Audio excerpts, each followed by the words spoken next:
istilahnya tuh gini, kenapa sih Tuhan nggak mengerti perasaan gue gitu? Apa yang gue butuh tuh kenapa sih nggak pernah ada gitu kan? Jadi kayak di situ gue udah nggak percaya sama Tuhan gue. Halo millennials, kali ini kita kedatangan sesosok wanita cantik yang mengalami mental breakdown sejak masa kecilnya. Penasaran kan siapa dia? Yuk kita coba singkatnya, check it out.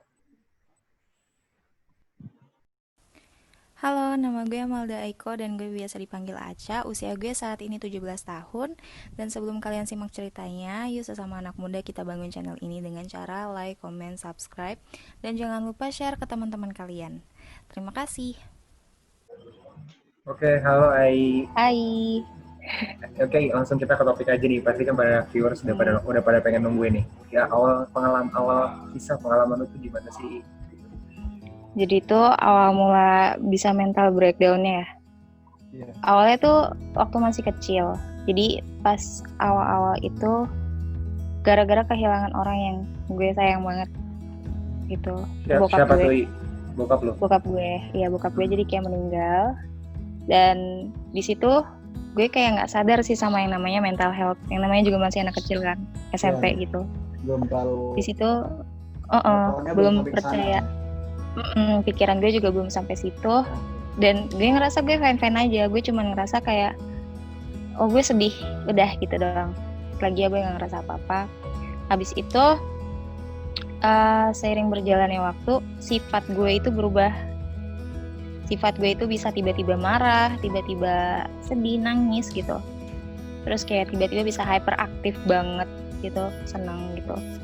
Dan dari situ gue ngerasa, awalnya sih nggak ngerasa, sampai teman gue bilang ke gue kalau gue itu kayak egois jatuhnya. Gue bisa bersifat egois banget gitu. Di situ gue kayak ngerasa emang gue berubah ya gitu. Orang jadi mikir kan karena bukan satu gitu orang. Gue kayak mulai nyadar karena bukan emang 1-2 orang doang kan yang ngomong gitu ke gue di saat itu gitu.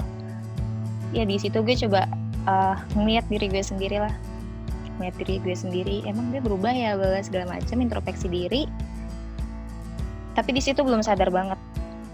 Itu posisinya. Kalau boleh tahu tuh temen lu itu mulai menyadari perubahan sikap lu tuh setelah berapa lama bokap lu meninggal tuh? Setengah tahun lah. Setengah tahun tuh temen lu udah mulai menyadari ada perubahan di sikap lu ya? Iya. Terus habis itu dijauhin nggak dari lingkungan? Dijauhin nggak dari lingkungan? Enggak sih. Nggak dijauhin dari teman-teman? Enggak, alhamdulillah kayak teman-teman gue itu pada support gue. Kenapa ada yang mau diomongin nggak gitu? Berarti kayak lebih maklumi lu gitu kalau sekarang. Iya. Terus akhirnya setelah temen lu menyadari perubahan sikap lu itu gimana tuh lanjutannya? Menyadarinya ya gue jadi mulai ngerasa gue berubah dari situ. Gue ngerasa gue berubah, tapi maksudnya gue nggak sadar lah sama mental health gue gitu. Sampai gue pindah sekolah. Jadi kelas 8 itu, ya kelas 2 SMP gue pindah sekolah. Di sekolah baru itu gue cobalah adaptasi di lingkungan baru gitu kan. Masuk ke lingkungan. Pindah sekolah itu kenapa? Karena jadi gue pindah rumah. Oh, oke. Gue pindah rumah. Karena lingkungan berarti ya? Bukan, karena emang satu keluarga kan pindah gitu. Karena emang rumah yang lama itu mau dijual kan dan udah kejual, jadi kita pindah gitu. Pindah ke sekolah swasta biasa dari international sekolah gitu. Terus setelah lu pindah gitu, ada perubahan yang lu alamin nggak? Enggak sih, gue ngerasa nggak ada. Jadi lu tetap pribadi lu yang suka ganti-ganti gitu masih di mental illness atau lu semakin membaik pada saat lu pindah sekolah? Pada saat itu gue juga nggak ngerasa gue bisa tiba-tiba nangis, bisa tiba-tiba marah gitu. Pada saat itu pas gue ngejalaninnya itu gue nggak ngerasa gue kayak ada perubahan mood gitu loh di gue nya. Cuman tiba-tiba aja kayak istilahnya tuh lost control gitu. Dan selama ada perubahan ego itu, pernah nggak sih lo ngelakuin hal-hal nekat selama masa mental illness lo itu? Hal-hal nekat itu pernah. Jadi dari bokap gue meninggal karena gue terlalu nutupin perasaan gue ya. Ya, ya. Gue jadi kayak pengen nyakitin diri gue sendiri gitu. Di situ Dalam mungkin bentuk apa tuh? udah orang mungkin banyak yang tahu lah, mungkin kayak cutting gitu.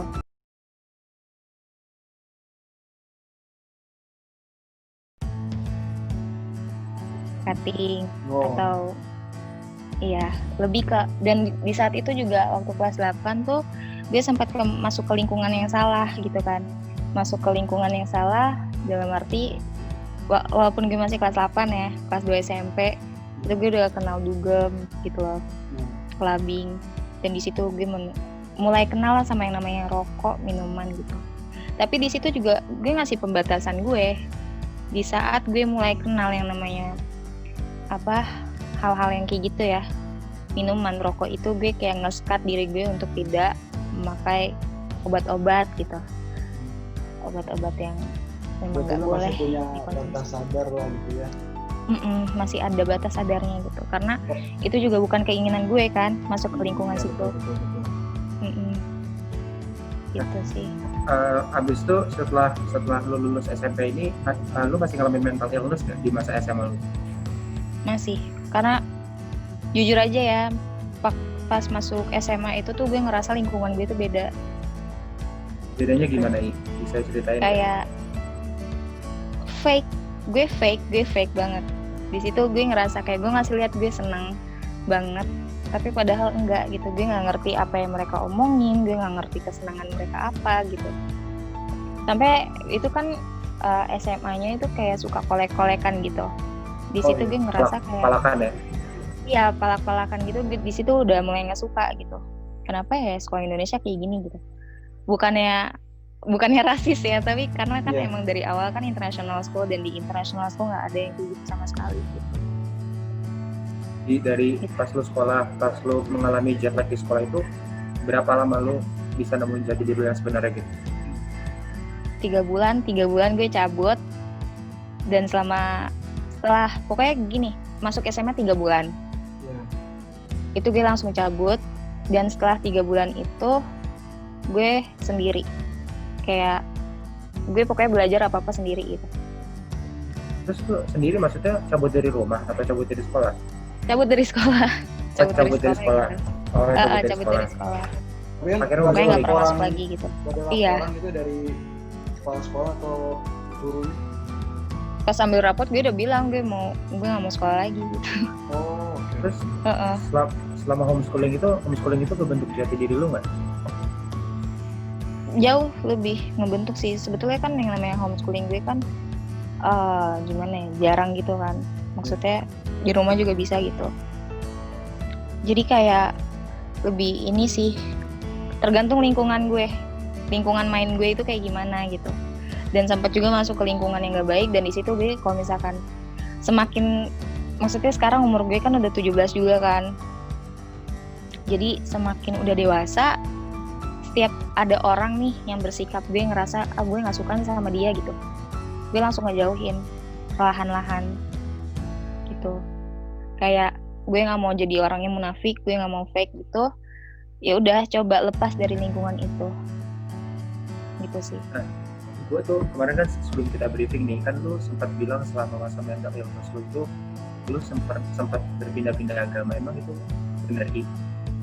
Benar. Jadi pas kejadian bokap gue ngerasa kayak kenapa sih kalau misalkan saya kayak istilahnya tuh gini, kenapa sih Tuhan nggak mengerti perasaan gue gitu?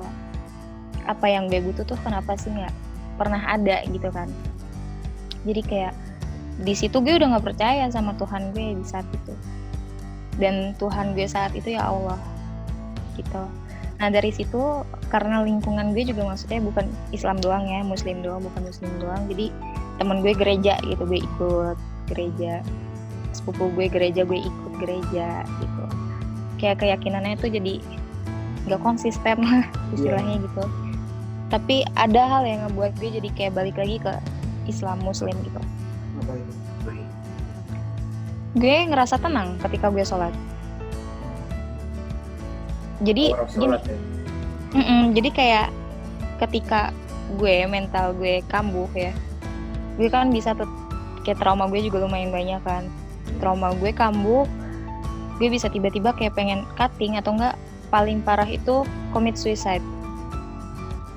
Kobo itu apa tuh? Commit suicide itu coba bunuh diri, nggak tahu gimana caranya, yang penting gue harus mati di saat itu. Itu paling parah. Tercetus mau suicide itu umur berapa tuh? 15. 15. Mudah banget berarti ya? Masih Udah muda. lagi masih bocah itu mah. Pengen Tapi- udah selesai aja gitu. Berarti dari sekian banyak mental illness lu baru bisa nyelesain benar-benar masa lalu itu pas SMA ya? Tahun ini, Baru Baru tahun ini? banget berarti ya? baru tahun ini gue bisa ngeikhlasin bokap gue. Jadi gue yang bisa. bokap meninggal itu tahun berapa tuh? 2015. 5 tahun ya, jarak waktunya ya, lama juga ya. Jadi kayak selama 5 tahun itu gue selalu bertanya-tanya, kenapa Tentang? sih papa meninggal gitu. Dan apa yang membuat lu baru sadar saat di tahun ini? Di saat itu, jadi gue punya suatu hubungan sama mantan gue. Gue punya hubungan dimana gue emang udah sama dia udah serius banget. Di situ kita udahan kan, kita putus. Awalnya tuh susah banget ninggalin dia. Tapi karena ada satu hal gue kayak mikir, ya udahlah gue harus ngikhlasin semuanya gitu. Buka lembaran baru. Di situ semuanya udah bener-bener ikhlas. Tentang bokap gue di situ bisa ikhlasin aja gitu. Jadi kayak lega perasaan gue. Tahun lalu itu, tahun ini, Februari. Dapat hidayah gitu ya. iya. Alhamdulillah sih gitu. Dan perasaan lu senang banget ya. Nah sebenarnya tuh gue masih bingungnya tuh titik balik di hidup lu itu untuk lu sembuh dari mental illness itu tuh apa? Sembuh dari mental illness. Titik balik itu di mana gitu loh? Pas momen apa? Pas, maksudnya gimana Pak? Jadi kan tuh kan udah ngalamin 5 tahun baru bisa ngikhlasin bokap lo kan nih. Berarti selama 5 tahun itu mental lo kan nggak sehat kan. Nah pas di momen apa lu benar-benar bisa ngerapihin mental lu lagi, kembali ke jati diri lu yang semula lagi, itu pas momen apa? Mencoba untuk terbuka. Untuk Gitu terbuka. sih. Kuncinya itu. Jadi kayak sekarang tuh gue bener-bener terbuka banget ke orang yang gue percaya. Contohnya kayak abang gue. Gue punya abang cowok. Gue selalu cerita ke dia ketika gue ada masalah. Terus ke sahabat gue juga. Ada beberapa sahabat gue bisa ceritakan mereka gitu. Dan di situ awalnya kan yang bikin gue tertutup itu gue mikirnya tuh gini, mereka bakal percaya atau enggak gitu. Gue takut. Iya, gue takut gue dikira caper. Padahal sebenarnya kalau kita membagi masalah kita ke orang lain tuh lebih enak ya, lebih lega. Iya, tapi kadang-kadang takutnya teman kita nanggepinnya apaan sih lo, kan banyak ya kejadian kayak gitu ya. Iya, tapi kayak gini loh, contohnya kayak lagi nongkrong aja nih, rame-rame gitu. Terus kita cerita dikit aja kayak suka dikucilkan, ngerti gak sih? Kayak apaan sih lo lebay banget gitu. Itu yang sebetulnya ngebuat gue jadi kayak ya udahlah gue ngapain cerita gitu, toh juga mereka nggak bakal ngerti. Awalnya dari situ. Tapi kenapa gue bisa cerita sama orang, karena jadi gini loh, jadi kayak ya udahlah bodo amat gitu loh. Kalau misalkan mereka nggak suka dengan gue yang kayak gini, ya udah nggak apa-apa gitu. Berarti Toh orang ini juga gue kayak yang gitu kan. baperan gitu ya. Iya, bisa aja orang kayak nganggepnya gue baperan, gue sensitif. Tapi kadang gue akuin juga gue sensitif gitu. Iya sih emang karena orang tuh ini ya apa namanya suka nggak tahu kok perasaan orang itu kayak gimana. Dia suka ngegepen Iya, betul banget. gitu ya. Betul banget. Jadi kayak ngerti nggak sih, kata-kata itu lebih sakit sebetulnya dibanding ditonjok atau di apa gitu. Iya betul banget. Berarti lu semenjak begitu juga lu berarti bisa dibilang kurang percaya diri berarti ya. Oh, bukan kurang lagi. Susah banget. Udah, Iya. sekarang udah alhamdulillah lo udah mulai mau bangkit ya. Iya. Bismillah. Mulai bangkit. Jadi iya, setiap gimana ya, luka di tangan gue juga udah nggak begitu banyak kayak dulu gitu. Maksudnya udah jarang yang namanya berdarah-darah lagi. Karena kadang ya ketika gue lagi apalagi nggak sadar gitu, karena emosi gue doang, gue bisa kayak paginya pas gue lihat tangan gue udah berdarah-darah gitu. Gue bisa sampai lost controlnya tuh keren banget, gue akuin kayak wah gue keren banget gitu, bisa segininya Tapi, gara-gara emosi. Dengan lo begitu, apakah lo itu bisa menangani masalah lo atau gimana? Masalah hilang enggak, tapi yang gue ngerasa lega itu gue masih bisa ngerasain sakit Oh, gitu. Gue bisa ngasih bisa kasih rasa ke diri gue sakit gitu loh. Karena kan biasa gue tuh ngerasa sakit itu dari orang lain kan. Tapi apakah dengan cara lo cutting atau cara lo tadi pindah-pindah agama gitu, lo sadar nggak sih bahwa sebenarnya hal itu tuh nggak perlu gitu loh?